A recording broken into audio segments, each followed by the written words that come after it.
Esse vídeo não é a pergunta se dá para separar o artista da obra. Eu quero fazer uma pergunta mais simples, que é: o que é arte?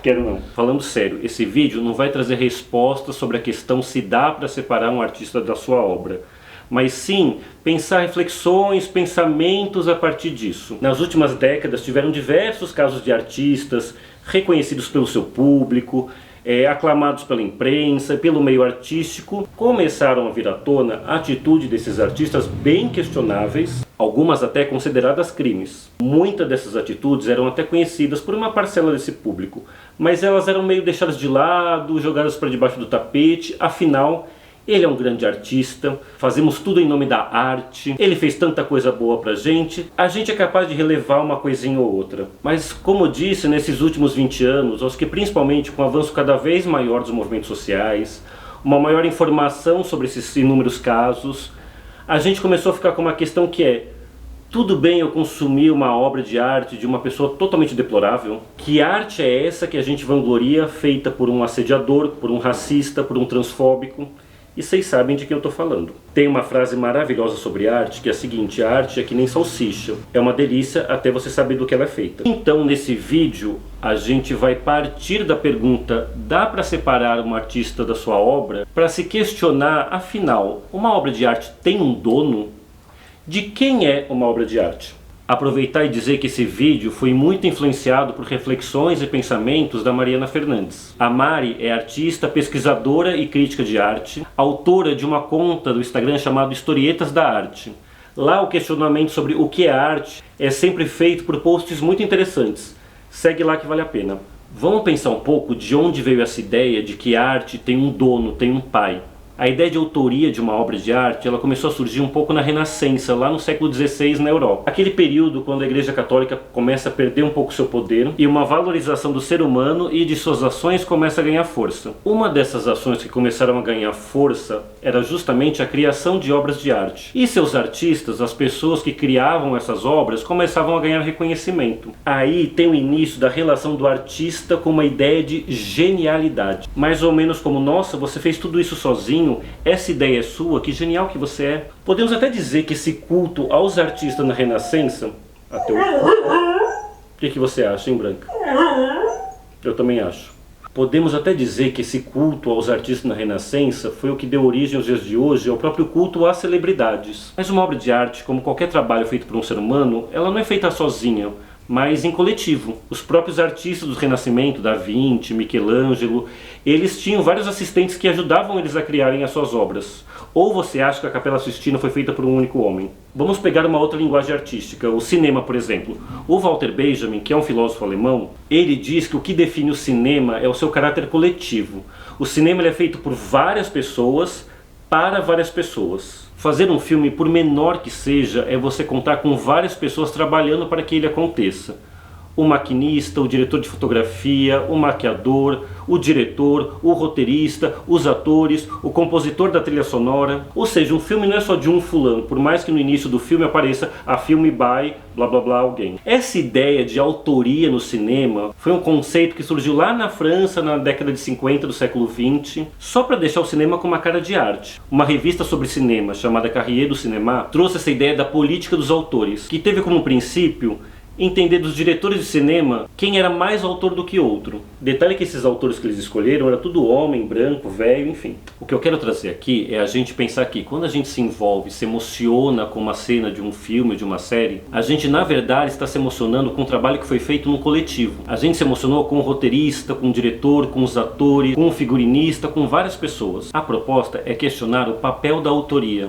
Porque quando você joga fora uma obra de arte por conta do seu autor, você está jogando, na verdade, um trabalho feito por muitas pessoas. Tem uma outra imagem sobre a arte que eu gosto muito, é que a arte é como um filho. Ela veio de um progenitor, mas ela não é do seu progenitor. A arte ela teria uma vida própria. O Marcel Duchamp, que é um artista francês, ele tem um texto que chama O Ato Criador. Esse texto é muito bacana porque lá ele propõe que a arte ela vive entre dois polos, o artista de um lado e o público do outro. E é essa relação, na verdade, que pode levar ou não uma arte para a posteridade. Essa ideia é interessantíssima porque coloca o peso do público igual ao peso do artista em relação à obra. É interessante essa ideia de posteridade, Porque um público pode elevar um artista e décadas depois pode desprezá-lo. Mas eu queria voltar um pouco a essa ideia da arte ter uma vida própria, ela tomar seus próprios rumos independente do seu artista, inclusive criando outras obras de artes a partir dela mesma e questionando os problemas que podem existir nessas obras. Vou usar um pouco como exemplo as fanfics. Fanfic é um texto criado por um fã de uma série, de um filme, de alguma história muito famosa. Ele se utiliza dos personagens da história que ele gosta tanto para criar a sua própria história. E a liberdade artística que essas fanfics podem ter tem o poder de ressignificar as obras originais ou até mesmo questionar alguns pontos que estão contidos nela. E a liberdade criativa que algumas fanfics têm podem ressignificar a história original e jogar luz sobre a sua estrutura. Vou dar um exemplo pessoal. Eu não sou muito fã de Star Wars. Eu gosto de alguns filmes, de algumas coisas, mas assim, nunca acompanhei com muita assiduidade. Eu demorei para ver, por exemplo, essa última trilogia. Mas antes de assistir, eu acabei trombando com algumas fanfics feitas com esses últimos filmes. Essas fanfics enxergavam relações homossexuais entre alguns personagens. As fanfics basicamente eram romances gay entre personagens do Star Wars. Daí eu fui ver os filmes originais, e além de perceber o óbvio, que não há personagens gays nessa história, eu também fui me divertindo pegando as referências que as fanfics tiraram para criar as suas narrativas, onde elas enxergaram a força homossexual contida em Star Wars. As fanfics são o público tomando uma obra como sua e imprimindo suas leituras. E há também a questão afetiva que a gente acaba tendo com algumas obras de arte. São anos admirando, pesquisando, descobrindo coisas novas sobre o artista que você tanto gostava, criando um verdadeiro laço afetivo com aquela pessoa, fortalecendo a paixão, e daí você descobre que esse artista é um grande escroto. Como lidar agora com esse afeto? Para isso eu chamei uma convidada muito especial. A Bárbara Yara é artista, curadora de arte e gamer, e ela vem aqui falar da sua relação com Harry Potter. Ei, gente! Boa tarde, ou boa noite, ou bom dia, eu não sei que horas vocês estão assistindo. Meu nome é Bárbara Yara, eu sou jogadora de videogame e atualmente trabalho com exposições de artes visuais. E tenho o meu canal no YouTube, que já já vai bombar, a Trava no Controle. Hoje eu tô aqui pra poder conversar com vocês sobre polêmica. Vocês estão preparadas? Gente, a gente tava conversando esses dias, o Rafa veio aqui em casa, conversando com ele, pensando em infância, em memória. Eu lembrei que eu comecei a ler Harry Potter depois de adolescente, assim, já na fase da universidade. Na sexta, sétima série, que eu acho que é quando rola o Harry Potter na nossa vida, né? Não vou revelar a idade, mas eu acho que mais ou menos nessa época. Eu tava na igreja Sara Nossa Terra. Dentro da igreja tem as questões do que é permitido e o que não é permitido. E uma das coisas que não era permitido, bruxaria, Harry Potter. Então eu não podia ler. É o que tava todo mundo falando, que as pessoas da minha idade estavam contando. Harry Potter era uma proibição. Quando eu saio da igreja, que é justamente quando eu entro na universidade, eu começo a experimentar tudo aquilo que eu não podia fazer enquanto eu tava na igreja. Harry Potter foi uma das paixões que eu tive dessa minha adolescência tardia. Quando a gente pensa em Harry Potter, no meu caso, eu penso nessa adolescência ou nesse fim de infância que eu não pude ter, que eu não me permiti ter, ou que a sociedade daquela pequena comunidade chamada Sara Nossa Terra não deixou com que eu tivesse contato. Enquanto Hermione é uma pessoa que não fazia parte daquele mundo dos bruxos, que era uma trouxa de pai e mãe, eu me sentia como Hermione, que eu estava agora podendo entrar num lugar que não era o lugar que me fora prometido, ou o lugar que era meu enquanto circunstância da vida. Me identifico com a Hermione nesse sentido. E uma pessoa que começa a descobrir um mundo novo, um mundo de magia e um mundo de 1000 outras possibilidades para além daquela que ela tinha na casa dela e na família dela. Qual caso você se identifica? Sonserina, né, meu amor? Ela é malvadona, ela é a cobra verde, querida. Eu não sou uma pessoa que lida com a cultura pop